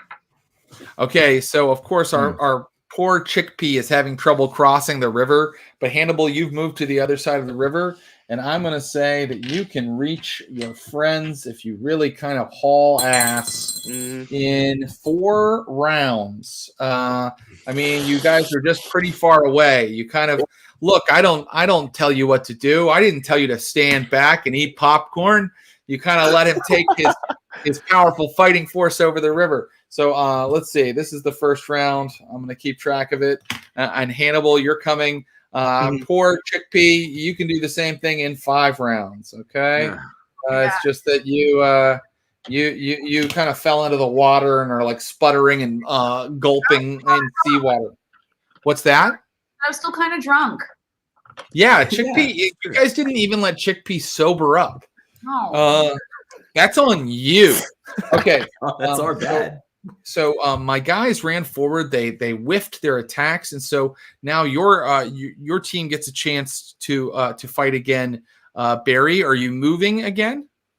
Yeah, I think I'm going to continue moving away and trying to get an angle with the bow. Do you like that pantomime? Try to get an angle with the bow and We'll see. That's a good idea. Your crossbowman joins you. I would hope so. Moving away, and you guys both get +1 to your rolls. I forgot to tell you that. Not that it would have mattered last time, but you get +1 to your attack rolls because you're in the close distance for your weapon. Your weapon has longbow has a close distance of within 70 feet. So that's a +1. Add that to whatever you roll, okay? Okay. In addition to the +1 you already get from your dexterity on a longbow attack, okay? So go ahead and make your roll, and the crossbowman is going to attack too. The crossbowman is getting a 13. Oh, wait, what's he getting? He's getting a 14, actually, and his 14 hits the monster. Beautiful. Boom. To the tune of 1 damage. With those 2 +1s. Oh. How'd you do? Okay. And I rolled a 10. I got a 10. So you got a 12 altogether. No, I rolled an 8, so I got a 10. Oh, a 10 altogether. Not enough to hit them. Your arrows are flying wild. Are you keeping track of your arrows? I'm 2 down, so I have a total of 18 left. Okay, great. Keep track of it. I insist. Okay, I got you. Let's see how the light footman does against the 3 guys that are dogpiling him. He fails miserably. Okay, Super. Now it's their turn. The ones that are near you are going to run forward and attack you and your friend. Here comes one. Fail. Whiff. Here comes another one. That's a 17, and that's a hit. And this one was not attacking you, Wes. I'm sorry, Barry. This one was attacking your crossbowman. And he does 5 damage and kills your crossbowman. That was enough to kill our friend the crossbowman. And so it is only the light footman up ahead of you, like fighting with 3 of them, and you back here, and you've got 2 of them on you. And now the 3 that are attacking the light footman attack him. Nope. So dead. Yeah, that's a natural 20. Yeah. Okay. So with a natural 20. Yeah. Okay. The light footman is dead. Super. And it's just you now, Barry. Awesome. And now we are into the second round of Hotwater and my friend Chickpea coming to help you. So it's you against. They're all still standing. One has 4 damage. 5 lizard men. And Barry, what would you like to do? I'm going to continue to run. That's a good idea, Barry. That's a good idea. Good. So okay. You roll 30 more. You run 30 more feet. Do you want to keep firing your bow? 100% I do. Yeah, absolutely. I think you should. Okay, be sure to add, +2 to whatever you roll, and I'll tell you if you hit one of them. I hit 20. There you go. Wow. Go ahead and roll the damage for your bow twice, my friend. Okay, and that would be rolling a what for my idiot self? Oh, that's okay. So you'll see there on your character sheet, it says that your bow does there we go. 1d6. And there are no critical hits in BXD&D as far as I can tell, but I think the critical hit is too fun to abandon. So you go ahead and roll that damage twice, buddy boy. Okay, so that's a 3 and that's a 5. 3 and a 5, 8 damage. 8 damage. That the one that you aimed at, he falls to a knee and is not moving anymore. He's kind of like sitting there like in the muck in the marsh, like trying to pull the arrow out of him. Mm-hmm. There are only 4 more left. 3 of them are quite a ways behind you. The one that is most hurt is kind of coming up close to you. So there's 1 up close to you and 3 that are kind of a bit a ways away. They'd have to chase you a little bit.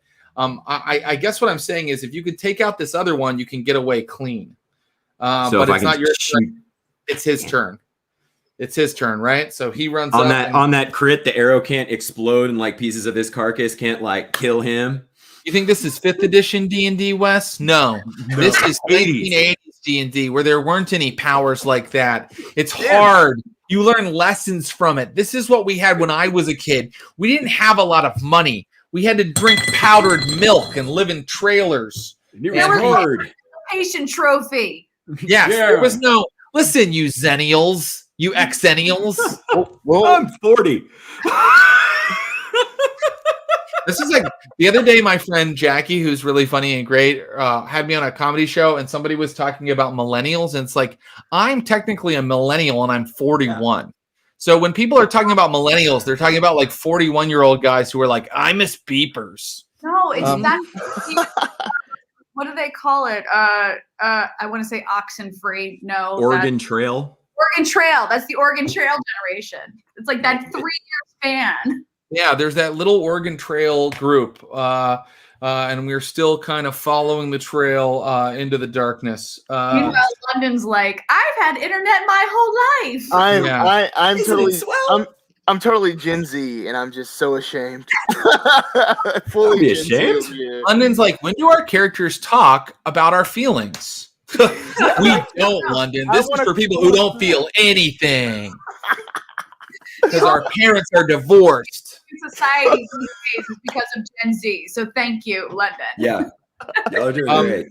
So here's the good news, Barry. The ones that were way behind you, killing your light footmen, they're having to run this whole time to just try to catch up to you. They don't have quite enough movement to get up to melee range with you. And the one that is real near you that was able to just run the 30 feet up and stab at you, he missed. So you have one more chance to kill this guy, and if you do, you might be able to get away from these guys. I'm moving and shooting again. It's worked once.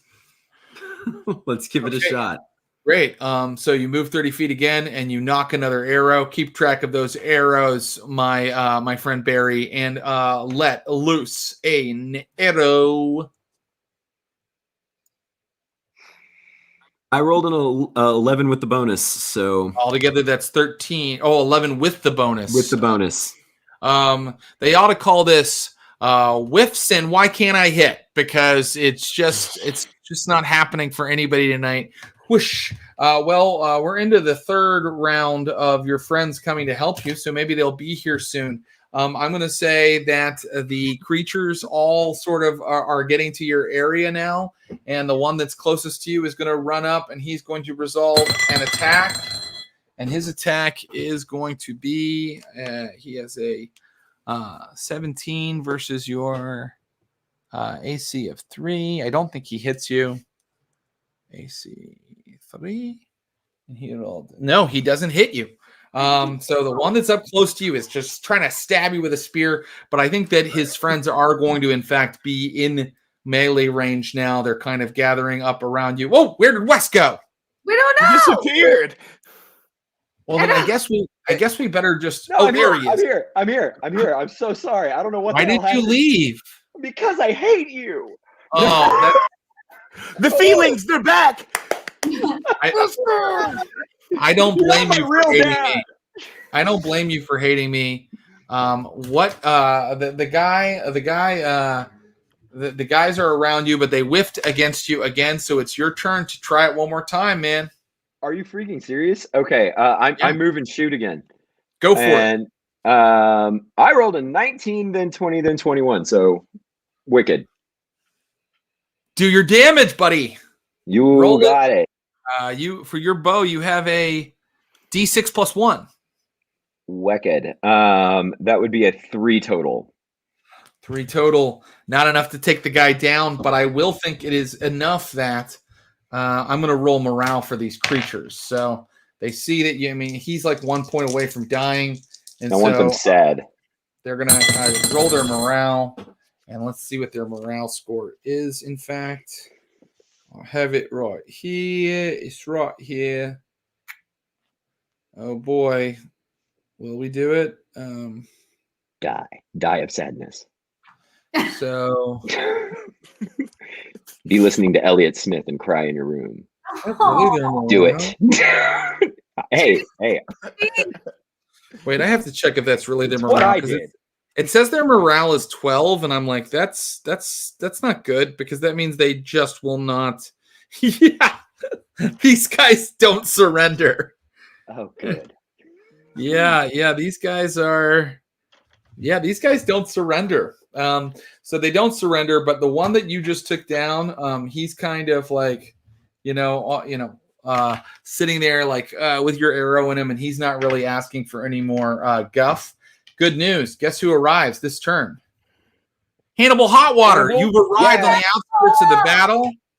Hannibal, you are. Let me tell you how far away you are. Hannibal, you've arrived, and you are like 20 feet away from where you come out of the high reeds and stuff like that, and you're 20 feet away from where all of this is happening. And you can see that there are currently a lizard man who's kind of like sitting there with like an arrow in him, kind of not getting aggressive. But there are 3 other lizard men that are like really getting close and really kind of closing in around Barry. It is their turn to go. Because he just went. But Hannibal, when we come back to the good guys, when we come back to the players, you can act this turn. And the first guy misses our friend Barry. The second guy hits our friend Barry. It was bound to happen. And he rolls 2 damage, Barry. And the third one, why did it do that? The third one misses our friend Barry. These guys are coming in with their hand axes, and they're crude, like, tied together with like leather ropes around a big stone. That's the kind of like axe they have, and their spears are just like big swamp sticks with just like rocks kind of tied to the end of them, and they're kind of closing in. And now it's your turn, guys. Who wants to act first, and what do you want to do? I'll take it. So am I able to run up to melee range of the one that's hurt, the one with the arrow? Yes, you may. Okay, I'm going to do that, and then I'm going to come in with the warhammer, just try to finish them off. Go ahead, go for it. One more question: Can I see Ringo, like his corpse at all? He's so far away because he died way back there near the mound that you don't really see him clearly. Okay, but I don't see him up and around though. No, in fact, all of the hirelings are dead. Okay, great. My bad, y'all. Okay, so I'm gonna roll. Scavenge their bodies if we make it out of this. I rolled a 19. So that's plus one. That's a hit, my friend. That's a hit. Do your damage for your warhammer. Cool. And as I come in with the warhammer, I just say, thinking of Ringo, I go peace and love, and that is 6 damage. It's 6 damage, and so Hotwater has taken the one that was already wounded and kind of sitting there and executed him. Bah! Play Slayer music at home if you can. You have just executed the one that was kind of down, and now I believe that there are only kind of like, there are 2 more left. Okay, so it's 2 on 2. Wes, what would Barry like to do? Barry's gonna do what Barry do and move and shoot. Move and shoot, Barry. Go for it. All right. We're gonna click into Google Dice Roll promo. Rolled a 6, and that's not great. That's no good. Another arrow flies off into the swamp somewhere. We'll see how many of these you can pick back up if indeed this battle is survived at all. But I have good news for you. Soaking wet, damp, clutching her parcel of daggers, Chickpea, you have arrived at the battle. And Chickpea, you are 50 feet from the action when you kind of arrive at the battle. And after these lizard men go, it will be your turn, Chickpea. The lizard men are going to move in. There's 2 lizard men left with full HP, and one is going to take each of our heroes that they've been engaging with already. One attacks Hannibal Hotwater and rolls terribly. He misses you with his spear. The other one runs the 30 feet to our already injured friend, Barry the Elf, and he does. Come at me, bro. Uh-oh, Bye, dude. y'all. Bye. Uh-oh, dude. Uh-oh. No! Your AC is 3. He hits you. He hits you, and here comes the damage, bro. 1. 4. I'm dead. Barry the Elf is dead. You don't get those revival options. Are there death saves? That's There are no- Delete my browser history. Let me just read from the book. Are there death saves? No. Let me just read from the book. Here we go. Man. This is really, really funny. A character or monster reduced to 0 hit points or less is killed. That's what it says on page 104 of Old School Essentials. Barry, your very first combat, you let your entire team died, Barry. But there are 2 characters left and only 2 monsters. I feel like there's a chance to pull this out, or maybe you all just run. I don't know. But it is now the monster's turn. The monsters I'm going to rule have not seen. They have not seen Chickpea. She's 50 feet away. She's kind of just came out of the woods in the swamp. So they turn to Hannibal Hotwater. Wait, one just attacked and killed. Wait, Hannibal, they missed you. Oh, it's you guys' turn. Chickpea and Hannibal, it's your turn. Sorry. Hey, Chickpea, let's go. Throw some daggers. Yeah. How far can I throw daggers? You can throw a dagger. Let me see here. I have it on your sheet here.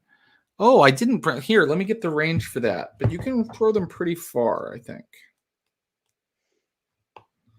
Your dagger has a range of, you'll get a +1 if you throw it 10 feet. You'll get +0 if you throw it within 20 feet. And then -1 if you have to throw it 30 feet. So you're 50 feet away right now, and you have a lot of movement because you're not heavily armored. So you could move with it up to 10 feet of them, and then you'd get a +1 in addition to the +1 you already get. Right. Or you could stay like 20 feet back and throw it for just, instead of +2, you'd get +1. All right. Let's run up within 10 feet and throw a dagger because we gotta go big or go home here.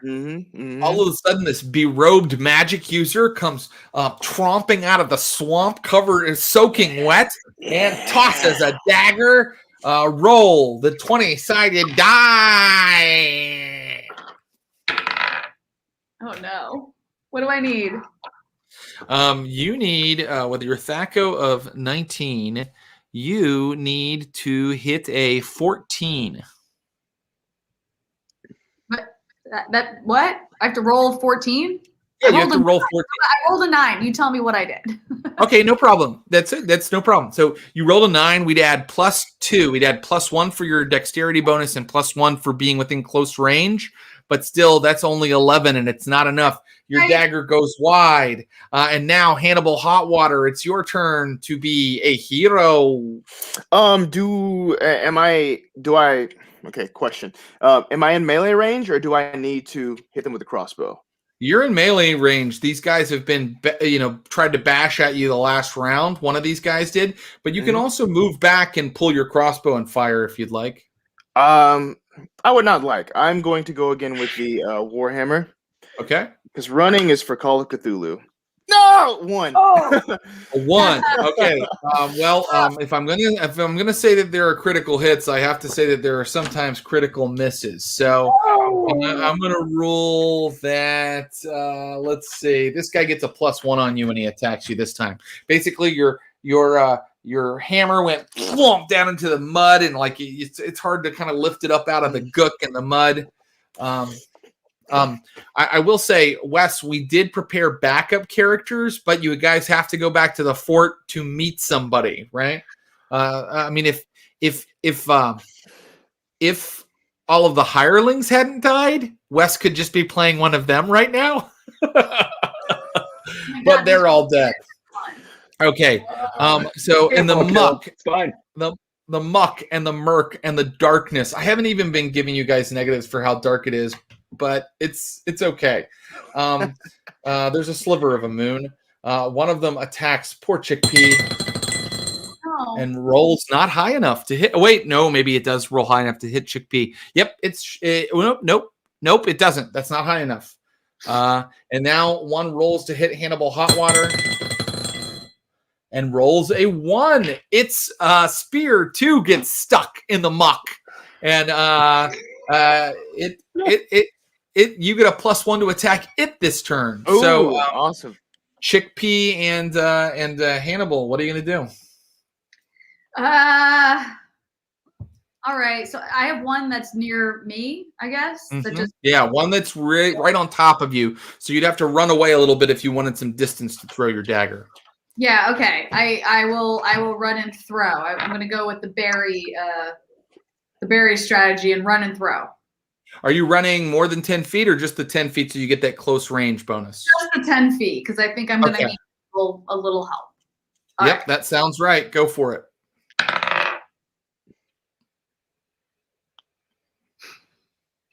What was it? I rolled a 7.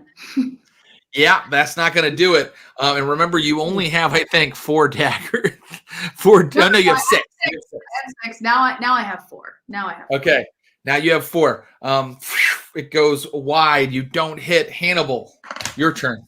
How quickly would I be able to slip away and try to hide somewhere? Is that difficult or impossible? I'll allow it. I'll allow it. Hannibal, you would be in tall grass, so you would get a 90% hiding bonus. Like you have to just roll percentile under 90%. Okay, D100, let's get it. All right. No, I got a 97. You're kidding me. Sponsored by Wormwood. Just kidding. No, but 97. That's insane. You fail your hide in the woods check. And they see you just trying to kind of hide down in the bushes. And these 2 monsters that are left move forward and they attack Hannibal again. Oh, shit. And they miss. And they attack Chickpea again. And they miss. And they don't surrender no matter what. So we're just going to do this for another hour. No, this is going to work out perfectly.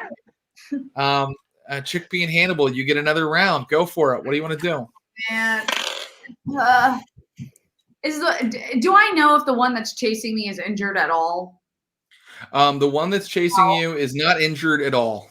Oh, good Lord. All right. I guess I do. I mean, I have my spell book. Is there anything worth it for me to read in the spell book? There isn't, but you might be able to distract it with it, like throw it into the muck and see if it goes after it or something. It's quite beautiful with gilded clasps, and it looks like a valuable item. Why do I have it if there's nothing useful in it? Well, there is that you have the secret of reading magic in it, and then when you find any other spell scrolls anywhere, you'll be able to put them down in that spell book, and you'll have new magic that you can do. Got it. All right. Well, I think I have to stick with my original strategy of running within 10 feet and throwing a dagger. Go for it. Come on.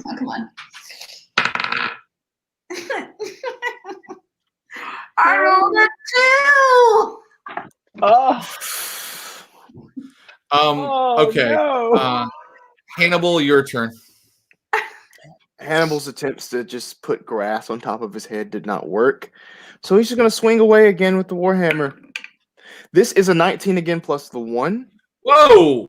Boom. Do your damage. Okay. 2d6. That is 2.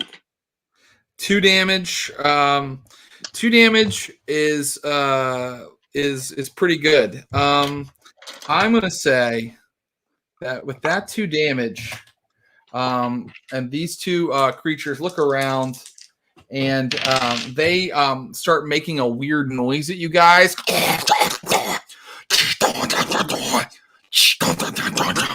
And then they sort of back away, and they kind of like motioning for you to go away. And they're dragging one of them's dragging Barry's body, while the other one motions for you to leave. Go back north. Chickpea, we gotta go, right? Oh, I wanted to get all the stuff on all of these dead bodies. Otherwise, what are we doing? Okay, that's true. That is true. Otherwise, we just wasted 5 people. 7 gold is a lot of money. I will say that. There's 7 gold. If you can just kill these 2 guys, there's 7 gold. But also, I think what we've learned something very important. That in this version of Dungeons and Dragons, attacking people head on is probably never going to work. You're going to want to figure out a way to ambush them or trap them or do something that, gives you a distinct advantage, or you're going to end up in this blow for blow sort of trading. And by the way, guys, I'm not saying you need to learn this. I'm saying here's what I learned. You need to. I'm saying I as your referee. Yeah, I'm saying I as your referee am learning this. Like, you know, this combat is really tough. So, what would you like to do? It's your turn. I mean, what are you and I gonna do? Going back to the town and. I mean, that's the thing. We could try to. I mean, I'm good at hiding. I could try to like hide out and wait for these things to leave, or unless this structure is their base. I don't know. I mean, we could. What? We could leave, but I don't know what we're gonna accomplish. That's true. We killed all the people who came with us. I'm sorry. Did I just? Here's the thing. Hear that? There's no way we're going back to the town and getting anything that's going to help us go east for these chaotic caverns that we're supposed to go to. Yeah, yeah. You might pick up a new friend. Oh, great! We just got 4 people killed. You think one person's going to help us out against lizard people that we didn't even know about? I thought these were the bugbears. 5 people killed. 5 people killed. Five are dead. You never even made it to the caves. You just kind of got. That I feel like that was supposed to be our end goal. We like botched it on a side quest. Yeah, that's okay. That's okay. I mean, look, you had a chance there. You got close. I feel like anything could have happened there. Finish the side quest and at least accomplish something, because like we're surviving the main quest at this point. Well, at this point, you have hired 4 people and they're dead. You have just a couple minutes left in our game for tonight. So, it's up. This is the moment of truth. Are you going to keep fighting, or are you going to cut and run and wait outside the gates of the fort until daylight? If you love your character and want to see this character adventure again, I would say run back to the fort. If you're like, fuck this character, let this character prove that they're worthy, then I would attack. What does chat want us to do? Oh, great idea. I have so many feelings right now. I know. You guys, our friend 5 Street. Does chat think we deserve to live another day? They're saying fight to the death. Fight.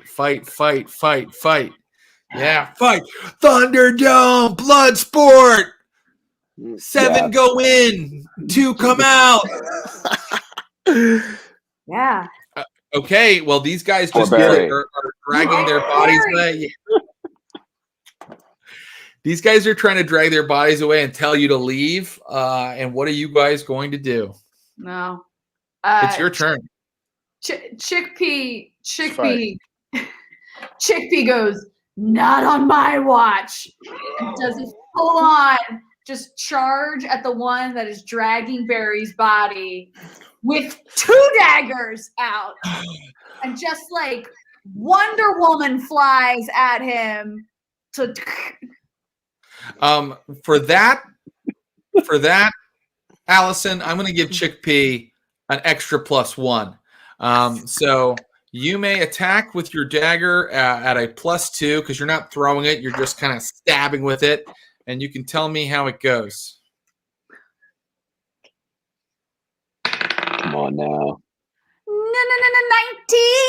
19. Damn. Okay, roll your damage. It's a D4 +1. But I have 2 daggers, right? So do I roll it twice? That's not really. Well, let me just look and see if there's 2 dagger rolls in here. I just don't. Actually, it's so awesome. Go ahead and roll it twice.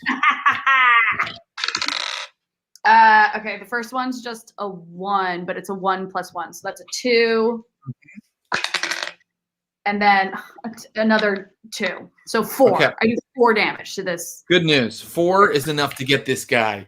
The one dragging the body, you stuff your daggers into him, and he's like, and his tongue like, and he falls to the ground. The other one is pissed, but it's Hannibal's turn.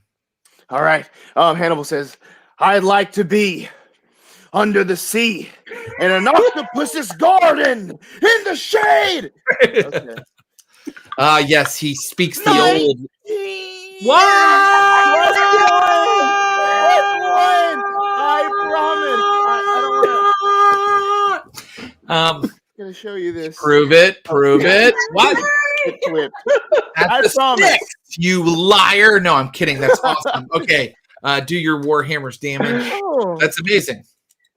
Bow. Only 3, but that's great.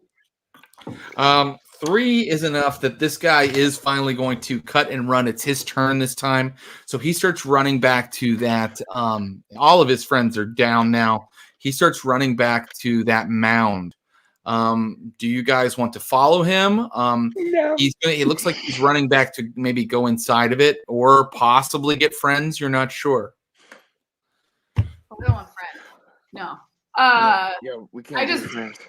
I run up to Barry's body and I'm like, Barry, so sorry, dude. Thanks for taking out all the dudes you can. And then I go through all of his pockets and luggage. Yeah. Mhm. You can get Barry's chainmail. Everything it can be sold, but it'll be a little less than what he bought it for when you sell it. He has a chainmail, a sword, a shield, a long bow, and a quiver with only I think 14 arrows. Yeah. Got it. And I've got 2.5 gold pieces. Oh, and 2.5 gold pieces. Great.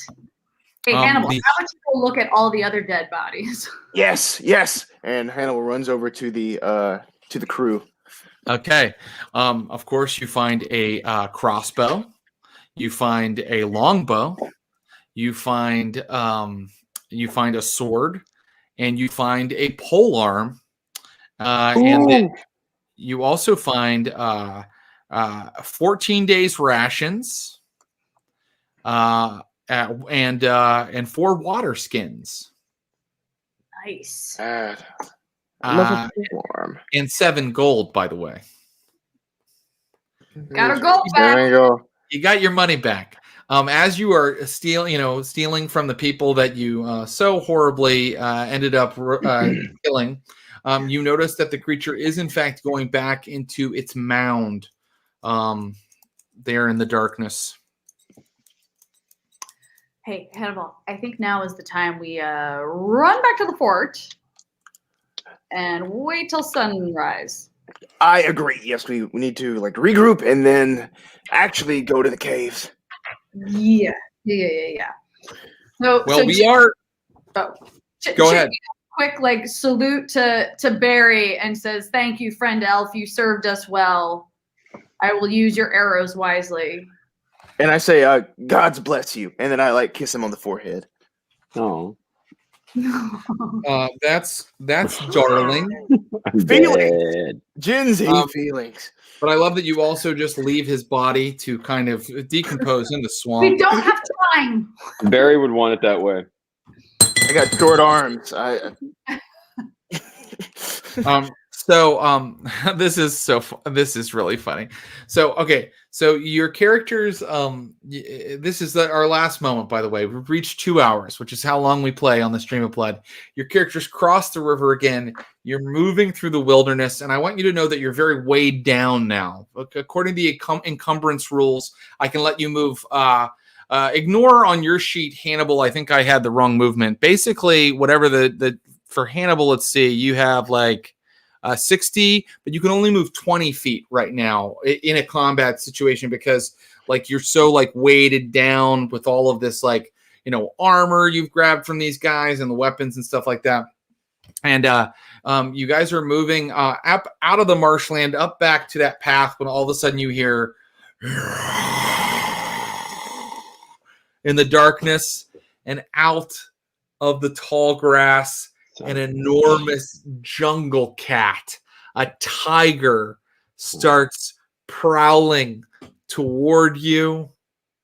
and that is where we will end it for tonight. The random table of encounters on your way back said that, yes, a tiger was encountered. I guess there are tigers on the Isle of the Sword. I didn't even know that. It was just in the random encounter table. Did they survive it? Who knows?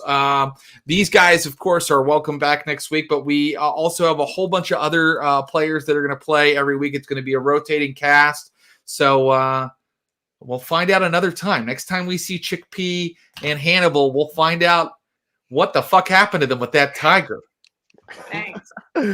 Thoughts on old school Dungeons and Dragons, guys? Any thoughts you have at all? I agree with the person in the chat who said they should just call this game "Fuck You." Yeah. Oh my goodness. And if you think that was hard, you should see the Caves of Chaos. Well, what do you think, London? Is it harder than Call of Cthulhu? Yo, I had a blast. Oh yeah. Harder than Call of Cthulhu.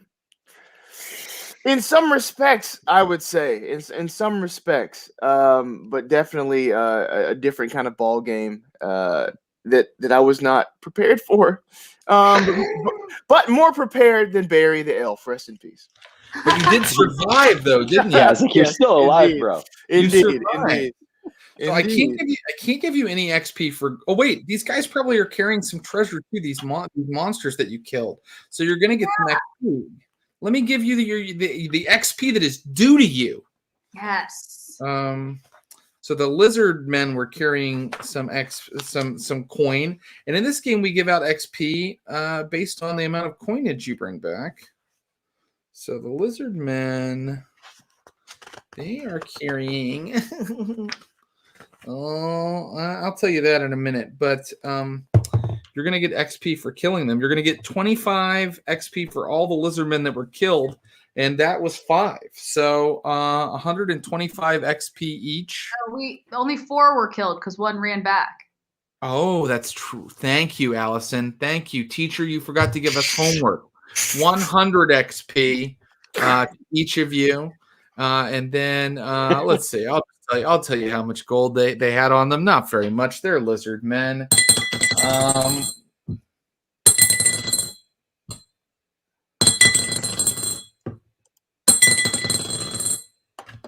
11 gold altogether.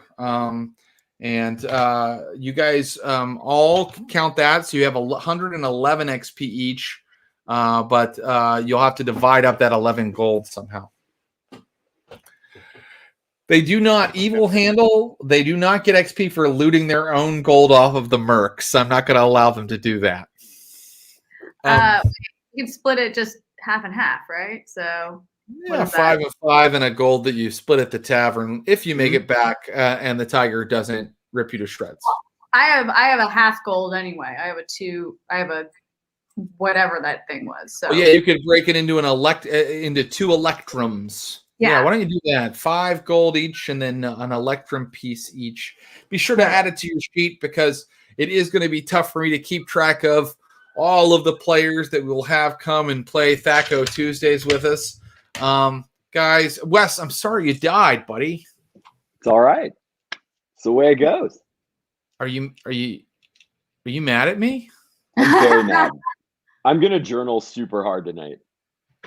That's what you got to do. You got to journal. And by the way, I want all 3 of you to journal as your character and send them to me every week. Even if you didn't play, I kind of just want to know, that you're thinking about the game all the time. Man, it was really fun. Thank you guys for coming and trying this with me and being such awesome sports. And I hope you'll come back anytime. I would love to. Yeah. Oh, most definitely. You can't, Barry. You can't. No, yeah, Barry, you're dead. You can't come back. No, but okay, fine. I'm kidding. Of course you can come back, and maybe next time you'll roll a character. You rolled the strongest character. Yep. We sent him in first and just hung back at the river. We were like, bye. Yeah, you guys were like, we're not fighter types. You go take care of that, and you see what happened. I mean, what pathos? How sad you must be. How guilty you must feel, unless you're chaotic. In which case, you're probably like, fuck it, shit happens. I want to thank London Carlisle, Alison Haislip, and Wes Davis for being here with me. Follow them on all of their socials. Tell them how much you enjoyed their performances. Watch the Spot Hidden show. Listen to Ain't Slayed Nobody. And just let these guys know how much fun you had watching them. I'm going to say goodbye, and then I'm going to do my closing credits. Thanks again, guys. I appreciate it. Good night. Bye. We'll see you back in the far east soon. I'm going to do the end of show business, and I have a little bit of time for a question or comment or two. Guys, it's a big Thursday here on the Stream of Blood at 4 p.m. On Thursday, 4 p.m. Pacific. The Stream of Blood will be doing Campaign Promises stereo app. The stereo app is a live broadcast social platform where you can listen to us, but also send us voicemails that have questions and comments. It's been really fun. If you don't have the stereo app, download it, listen to our show. We talk for about an hour, and while you're working or whatever, and send us a voicemail. We'd love to hear from you. On the Campaign Promises show, Clinton Trucks, the secret GM, and I talk about campaigns we'd love to see and what games we'd use to play them. So that's at 4 p.m. Pacific